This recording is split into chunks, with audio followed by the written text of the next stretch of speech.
এতদিন জঙ্গলে ভরপুর ছিল যে জায়গা, সেখানেই নিপুণ হাতের ছোঁয়া। নরসিংদীর রায়পুরা রেল স্টেশনের পাশের পতিত জমি এখন সতেজ সবুজ শাক সবজিতে ভরা। রেল স্টেশন থেকে রেল লাইন ধরে প্রায় ৫ কিলোমিটার এলাকা জুড়ে গড়ে তোলা হয়েছে সবজির এই বাগান। আর এর কারিগর রায়পুরা উপজেলা নির্বাহী কর্মকর্তা। নিচু জমিতে কোনো ফসলাদি হয় না, তাই অন্তত ১ থেকে ১৫০টা কৃষক শুধু রেল লাইনের পাশে কৃষি কাজ করে এবং শ্রম দিয়ে যাই কিছু আসে এবং ১-১৫০ ফ্যামিলিও চলে, পাশাপাশি কিছু বাজারে নিয়ে বিক্রিও করতে পারে। তার তত্ত্বাবধানে এখন এই পুরো প্রজেক্টে মৌসুমী সবজি যেমন লাউ, শসা, মিষ্টি কুমড়া, বরবটি, ঢেঁড়স সহ নানা ধরনের ফসল চাষ করছেন এলাকার প্রায় ১০০ জন কৃষক। রেলে হাজার হাজার মানুষ ঢাকা চট্টগ্রাম রোডে আসা যাওয়া করে, সবাই দেখবে, দেখে তারা উদ্বুদ্ধ হবে, তারা নিজেদের যেখানে খালি জায়গা আছে ওখানে তারা করবে।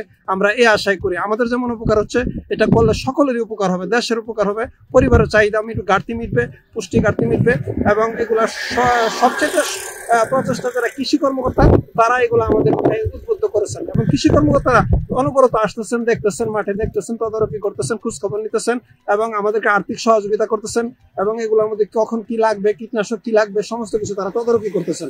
এগুলো করার কারণে আমরা এগুলো করতে পারছি, কাজগুলো করতে পারছি। রেলের পাশে, রাস্তার পাশে দেখতেও সুন্দর এবং পরিবেশও সুন্দর, সবকিছু ভালো হয়েছে আমি মনে করি। এবং আরো যারা করবো, খালি জায়গা আছে, তারা করলে আরো ভালো হবে। আমাদের দেশে এমনিতে ঘাটতি, এরপরে বর্ষাকাল, এখন নিচু জমিগুলোর মধ্যে পানি বৃষ্টি অনাবৃষ্টি হতে থাকতেছে। এতদিন কেউই এসব জমির ব্যবহার নিয়ে আগ্রহ দেখাননি। তবে কিছুদিন আগে রায়পুরা উপজেলা প্রশাসন উদ্যোগ নিয়ে উপজেলা কৃষি অফিসের সহায়তায় এই প্রকল্প শুরু করে। ২০২৪-২৫ অর্থ বছরের বার্ষিক উন্নয়ন কর্মসূচির আওতায় যে অর্থটি বরাদ্দ পেয়েছি, সেখান থেকে আমরা একটি সবজি চাষের একটি প্রকল্প নিয়েছি। এটি হলো রেল লাইনের পাশে আমাদের যে পতিত জায়গাগুলো আছে, ঝোড় জঙ্গলে পরিণত হয়েছে, সেই জায়গাগুলো আমরা পরিষ্কার করে প্রায় ১০০টির মতো আমরা থানা এবং মাচা তৈরি করেছি এবং এগুলোতে আমরা বিভিন্ন প্রকার সবজি চাষের একটা প্রকল্প নিয়েছি এবং এই সৌন্দর্যবর্ধনেও একটি ভূমিকা পালন করবে বলে আশা করছি। এটি সম্পূর্ণ একটি অস্থায়ী পদ্ধতিতে একটা মাচা তৈরি করা হয়েছে। সবজি ফলন থেকে জনগণ উপকৃত হবে। এই উদ্যোগকে সাধুবাদ জানিয়ে স্থানীয় কৃষি কর্মকর্তা বলছেন, এটি একটি প্রশংসনীয় উদ্যোগ। ভবিষ্যতে আরো কৃষকদের এই কাজে উৎসাহিত করার কথাও জানালেন তিনি। রেল লাইনের পাথরময় কঙ্করময় জায়গায় অনেক সুন্দর করে ফসল ফলানো সম্ভব। তো সেই পতিত জায়গাটাকে যে কাজে লাগানো যায়, আমরা মূলত সেটি চেষ্টা করেছি। আমাদের উদ্যোগের মাঝে ছিল ১০০টি মাচায় সবজি চাষ এবং এই কার্যক্রমের ধারাবাহিকতায় আমরা রেল লাইনের পাশে উপজেলা প্রশাসন বা উপজেলা পরিষদকে আমরা সাথে পেয়েছি এবং এই ১০০টি মাচা বর্তমানে অনেকগুলো স্থাপন হয়ে গেছে, আপনারা দেখতে পাচ্ছেন।